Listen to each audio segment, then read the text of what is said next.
Welcome to Tarish TV, where we'll bring you news from all around the world. Please, if you're here to subscribe to this channel, kindly subscribe and also hit the bell icon so that you can get notification whenever a new story is posted. Stay tuned. Thank you. Two former governors welcome Orji Kalu as inmates in prison.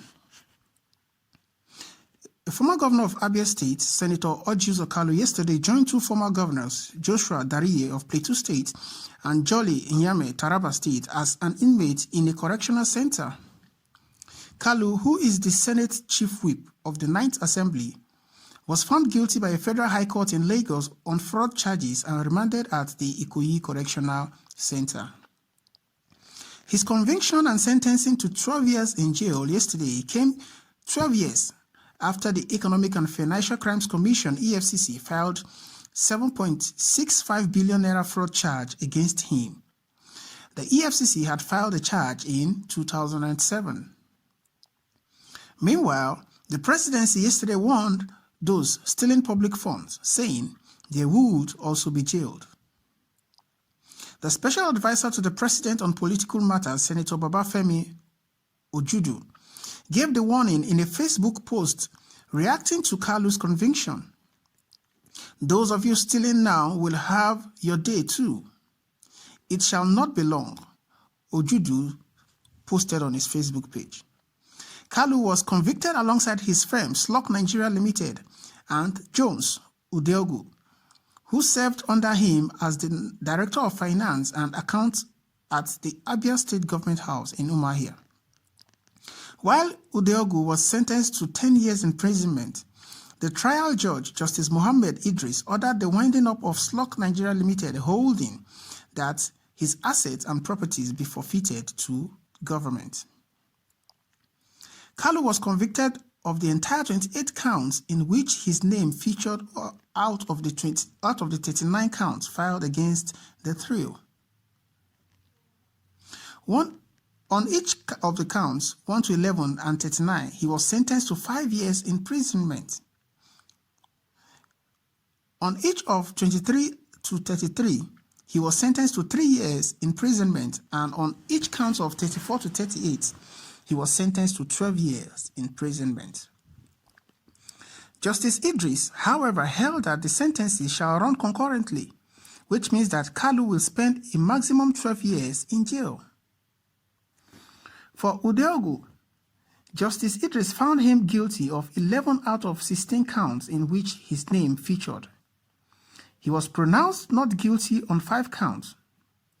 One on each of counts 23 to 25 and 27 to 32, Udeogu was sentenced to 3 years imprisonment, while on each of counts 34 to 38, he was sentenced to 10 years, and he was sentenced to 5 years on count 39. Like Kalu, Udeogu's sentences would also run concurrently, meaning he will be spending a maximum of 10 years in jail. Justice Idris held that from the evidence before him, he found that Kalu violated his oath of office as governor between 1999 and 2007. He said, "With due respect, I hold the view that the first defendant has failed in his obligation. It is unacceptable. With due respect, I state that the first defendant acted contrary to his oath of office, and he shall accordingly be held responsible for his actions. All those who have aided and abetted him will also be dealt with. Let me remind those who hold positions of authority in this country that they shall be held responsible for their conduct when they act contrary to the law. The same law will catch up with them. I would like to borrow a leaf from the words of the late Delegiwa, who stated that no evil deed will go unpunished. Any evil done by man to man will be redressed. If not now, certainly later. If not by man, then by God. For the victory of evil over good is temporary. It is in this light and circumstances that I again find the defendants guilty." The judge described money laundering as a grave offense and crime against humanity, and adding that money laundering offenses are anti-human and among the most dangerous. It is condemned worldwide because it is a crime against humanity. The defendants are no doubt first-time offenders, and for this reason, and keeping with the spirit of the Administration of Criminal Justice Act, the court will temper justice with mercy, but only in accordance with the dictates of the law. The judge also said the judiciary was committed to the fight against corruption, but it was left for the prosecutionary agencies to conduct thorough, comprehensive, and conclusive investigations before going to court. He hailed the investigation that culminated to the charge as being in-depth and conclusive, adding that no gaps were left unfilled. This is the acceptable standard, he said. All right, viewers and listeners, you've heard the news. Orji Uzor Kalu joined former governor of Taraba State and former governor of Plateau State in prison over corruption charges that they have been found guilty. You know, Orji Uzor Kalu's charges, took 12 years for him to be convinced, while that of Joshua Dariye and Jolly Nyame of Taraba and Plateau State, respectively, did not take up to that.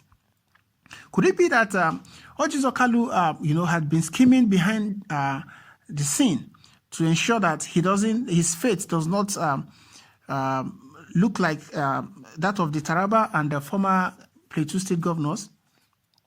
What could have taken so much time? Or what kind of investigation were the Efcc conducting that took so much time, that took 12 years for it to be concluded? Well, we must give credit to the Efcc because they did a good job. Though it took a long time for them to be able to, for the whole process to come to an end. But at least it's a good step in the right direction, and we must give kudos to them for at least securing this particular conviction.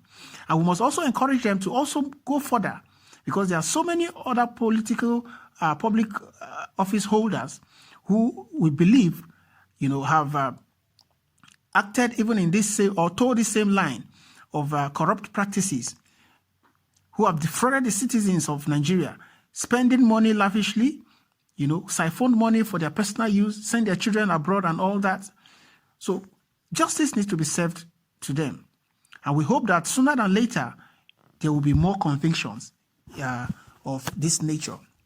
In the meantime, at least we should savor the joy and the happiness that this conviction has brought to so many Nigerians who have actually, lost hope in the judiciary and even in the prosecutionary agencies. I think this is a right step in the right direction. Thank you. Please drop out the comment section. Let's know your thoughts. And don't forget to subscribe to this channel if you're yet to subscribe, so that we can bring you more information and more news on as they come from around the world. Thank you.